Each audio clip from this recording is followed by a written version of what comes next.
Two of my favorite formulas in Google Sheets are query and import range. So let me show you how to set it up. We're on a completely different spreadsheet.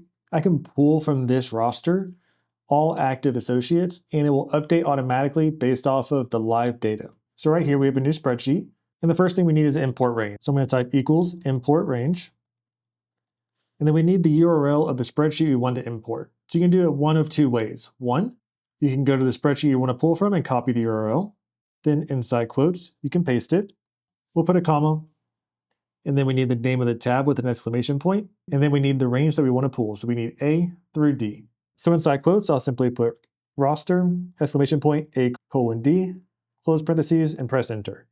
And when I do that, it will ask us to authorize the access. And that's just allowing it to sync between the two. And here we have all the data listed on that tab. Now, the other way that's a little bit simpler in my opinion, and it's a little bit more user-friendly, is to put @ and then type the name, and you can put the link as a chip. And when it's a chip, you can simply replace the URL right here.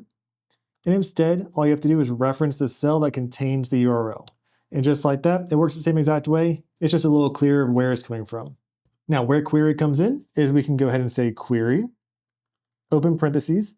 Then instead of selecting everything, including all the blanks at the bottom, we can put a comma. We want to only include the ones that are active. So let's go ahead and put select star where call 4, which column 4 is 1, 2, 3, 4, call 4 equals, in soft quotes, we'll put active. In the soft quote, in the quote, put a comma 1. We're doing a 1 because we want to identify that it has one row as a header, and press enter. And I'll give it some alternating colors to make it a little bit easier to read. But now you can see we have all active associates only. And if I were to update something on the other spreadsheet, so for example, let's say that Sullivan Gray left. Let's change Sullivan Gray to inactive. And now Sullivan Gray is going to refresh and it will be inactive right here. So it's a live sync of exactly what is going on. So that's a great way to have one single database for some source of truth and then build your spreadsheets off of that single database instead of having to maintain the same information on thousands of spreadsheets, which is repeat work. So that's query and import range. And you can do a lot of other things with it too. So for example, if I wanted to say where the ID is over 1025, I could do that. So I could say, and call 2 is greater than 1025.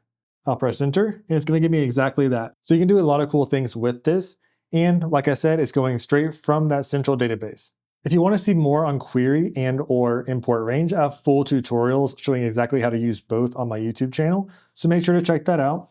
Let me know if you have any questions and like and comment for more.